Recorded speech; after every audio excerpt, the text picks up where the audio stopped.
আমি একদম সিম্পল যেটা লাইভ দেখাতে চাই সেটা হচ্ছে যে এই যে ওয়েবসাইট থেকে সবাই বলছি স্ট্যাটাস চেক করে যাচ্ছে, আমি যখন এখানে মোবাইল নাম্বার দিলাম এবং সাবমিট করলাম ওটিপি দিয়ে, তো এখানে কী শো করছে no record found for the input. কিন্তু মজার ব্যাপার হলো আমি কিন্তু পেমেন্ট পেয়ে গেছি আজকে 2 দিন হলো, কিন্তু এখনও পর্যন্ত নো রেকর্ড ফাউন্ড শো করছে। আচ্ছা, এটা কি যুবসাথীর অফিসিয়াল ওয়েবসাইট? এটা অ্যাকচুয়ালি WBIFMS এর ওয়েবসাইট, এবং এখান থেকে আমরা ট্রানজ্যাকশন চেক করছি যে সেখান থেকে ট্রানজ্যাকশন হয়েছে কিনা। আমারটা আপডেট করেনি এখনও পর্যন্ত ওয়েবসাইটের মধ্যে নো রেকর্ড ফাউন্ড শো করছে। আমরা চিন্তিত হয়ে পড়ছি, আমরা ভাবছি টাকা পাবো না।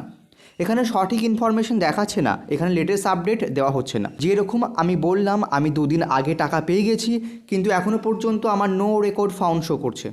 অর্থাৎ আপনার নো রেকর্ড ফাউন্ড শো করছে, আপনি ভাবছেন আপনি টাকা পাবেন না, এরকম কোনো বিষয় নয়। এখানে নো রেকর্ড ফাউন্ড শো করলেও আপনি টাকা পাবেন যদি আপনি এলিজিবল হয়ে থাকেন, এবং এখনও কিন্তু পেমেন্টের কাজ চলছে।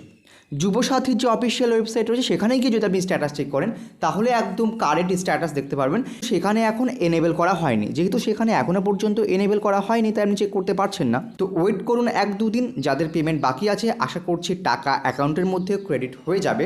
আজকেও কিন্তু হিউজ পরিমাণ অ্যামাউন্ট ক্রেডিট হবে এবং আগামীকালকেও কিন্তু পেমেন্ট দেওয়া হবে।